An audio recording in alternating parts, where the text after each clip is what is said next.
Example 5, which relation is linear? Justify your answer. So in the first one, a new car is purchased for $24,000. Every year, the value of the car decreases by 15%. The value is related to time. So I did a little table just to help us visualize this. So the time is our independent variable. So if we start at the time 0, we'll call it, so our starting price, the value, so what that car would be worth if you were purchasing it is $24,000. Every year, the value of the car decreases. So once you buy a car, it's not going to keep its value. So after you drive it for a year, it's not worth $24,000. So it decreases by 15%.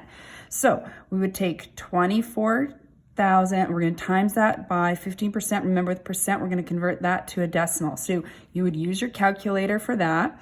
And when you punch that into your calculator, you're going to get $3,600. So now the value of the car is $3,600 less than $24,000. So we need to take our $24,000 and subtract that. We call that depreciation. And now my vehicle is worth $20,400.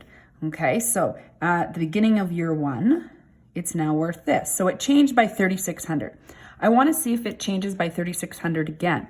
So when I'm thinking of what's going to happen the next year, I'm going to take my new starting amount.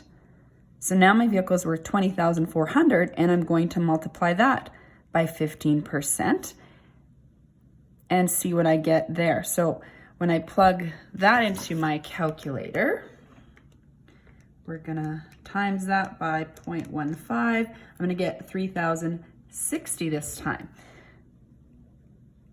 Okay, so this is not the same change. So if I don't have the same change, so again, this went down by 3,600.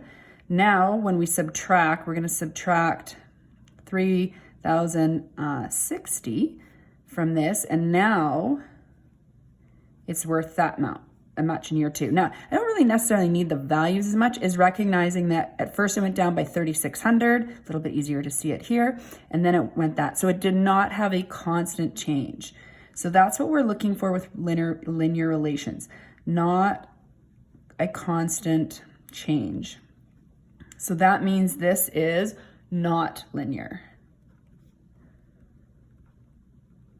We're going to compare that to this example, or this situation here. For a service call, an electrician charges a flat rate of $75 plus $50 for each hour he works. The total cost for the service is related to time. So he starts with $75, but every single time he adds 50. This does not change over time, so it's always the same amount being added. So it's a constant change. Therefore, this situation is linear.